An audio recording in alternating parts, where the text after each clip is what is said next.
Luke, chapter 21. And he looked up and saw the rich putting their gifts into the treasury. And he saw also a certain poor widow putting in 2 mites. So he said, Truly I say to you, that this poor widow has put in more than all. For all these out of their abundance have put in offerings for God. But she, out of her poverty, put in all the livelihood that she had. Then as some spoke of the temple, how it was adorned with beautiful stones and donations, he said, These things which you see, the days will come in which not one stone shall be left upon another that shall not be thrown down. So they asked him, saying, Teacher, but when will these things be? And what sign will there be when these things are about to take place?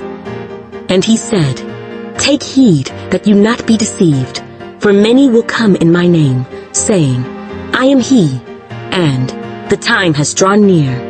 Therefore do not go after them. But when you hear of wars and commotions, do not be terrified, for these things must come to pass first, but the end will not come immediately.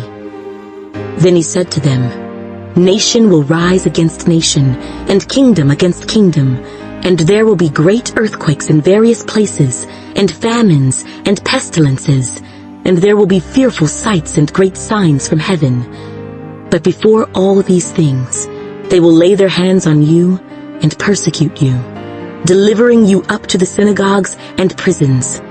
You will be brought before kings and rulers for my name's sake, but it will turn out for you as an occasion for testimony. Therefore settle it in your hearts not to meditate beforehand on what you will answer. For I will give you a mouth and wisdom, which all your adversaries will not be able to contradict or resist. You will be betrayed, even by parents and brothers, relatives and friends, and they will put some of you to death. And you will be hated by all for my name's sake. But not a hair of your head shall be lost. By your patience possess your souls. But when you see Jerusalem surrounded by armies, then know that its desolation is near. Then let those who are in Judea flee to the mountains.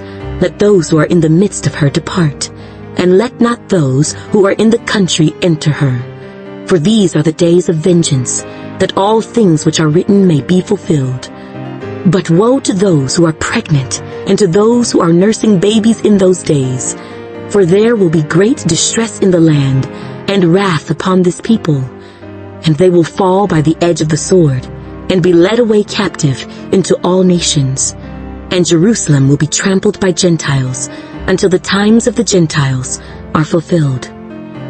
And there will be signs in the sun, in the moon, and in the stars, and on the earth distress of nations with perplexity, the sea and the waves roaring, men's hearts failing them from fear, and the expectation of those things which are coming on the earth, for the powers of the heavens will be shaken.